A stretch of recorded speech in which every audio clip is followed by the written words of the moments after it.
Ir kažkur po dešinę pusę pajuntam, kad po krūmais kažkas šnara. Iš smalsumo sustojame ir einame artyn prie to krūmo, iš kurio girdisi keistas šnarėjimas. Užsimerkiam. Tada už krūmų pamatome keistą būtybę. Nematyto dydžio.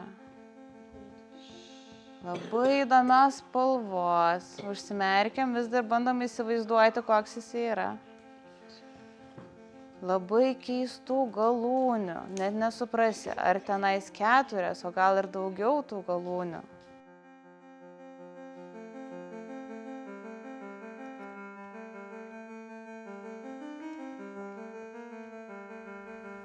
Esu Raimonda, Kirtimų kultūros centre įgyvendinu edukacinius projektus. Projektas pažinimo praktikos Kirtimų kultūros centre įgyvendinamas jau 3 metus. Ir jo metu mes bendradarbiaujam su įvairiais Vilniaus dienos ir jaunimo centrais ir siekiam kuo platesniai jaunuolių auditorijai pristatyti Lietuvos šiuolaikinį meną. Meną siekiame jaunuoliams pristatyti per patyrimus.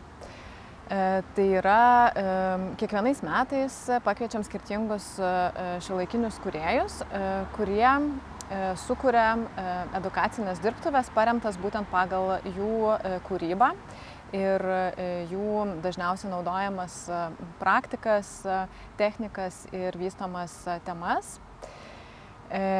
O jaunuolius pakviečiam prisijungti prie kūrybinių dirbtuvių, kuriuose jie gali betarpiškai patirti tiek patį kūrybinį procesą, tiek kūrybinių edukacijų metu susipažinti ir su menininkų kūryba, tai kaip jie kuria, kokias technikas naudoja. Tai žodžiu, stengiamės, kad šitas projektas taip gyvai ir eksperimento pavidalu pristatytų Lietuvos šiuolaikinio meno lauką.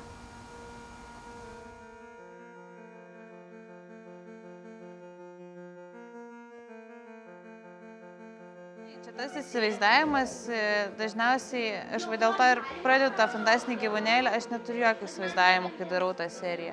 Pradedu nuo dėmės ir tada kažkur eini ir viskas, tau procesas parodo, koks tai galėtų būti. Kai jau tas būna labai didelis lūkestis kažką pavaizduoti, kaip taip norisi, tada visai kitas laikas ir tu turi labai ramiai savęs kažkaip įsitvirtinti. Tai aš siūlyčiau iš viso paleisti tos įsivaizdavimus ir daryti taip, kaip procesas tau duoda. Tai visiškai kaip į debesį, žinai, žiūri ir kažką pamatai.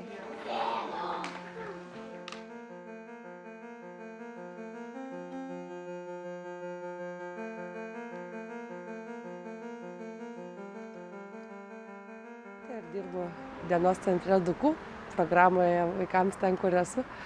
Ir man tai jau iš pirmo susitikimo su menininkė, labai atsiprašau, Joana, man atrodo, buvo vardas. Man buvo neįtikėtina, kad mus priima visai kitaip. Tai pirmiausia, ne? Kad šitie vaikai dažnai būna atstumti, palikti kažkur, jie kažkokie neįtelpa jokius rėmus, nieko kito. Ir per meną, būnant šalia menininkų, jie kažkaip atranda savo. Ir dabar šita menininkė, kur dalinasi, sako, kaip gražu, kad jie dar ne tą patį piešia. Ir dar sako, laisvos sielos. Galvoju, kiek mažai žmonių pastebi, kad jie turi apskritai sielas. Nes šitie vaikai atrodo kitoje aplinkoje yra be sielų. Tai eiti, turėti patirtis tokį atgalinį ryšį, kad mes galim būti priimti ir galim kurti, yra vienareikšmiškai ir apskritai, kad su lietuviais menininkais galim susipažinti, o ne tik kalbėti apie Van Gogus, apie Dalį arba dar kažkas. Galvoju, turim tokį turtą ir kažkaip reikia jį labai branginti ir su jais susipažinti. Tai šitas kažkaip tas projektas, šitas sugalvotas, tai mums yra tikrai didžiulė dovana. Buvo labai gražu, kai mes po susitikimo buvom tapėm ant inkilų ir vaikai jau po pirmo susitikimo su dailininkė, jie turėjo tokią, sako, mums užtenka 3 spalvų, o visas kitas mes galime maišyti ir kurti. Tai buvo tokia, kad jie iškart čia pat tą patirtį panaudojo su spalvom ir jiems tikrai tau labai norisi. Na čia važiuoju, pasakysit, nebijau. Davai. Nėra vardo pas mane. Slaptažodis. Mano vardas yra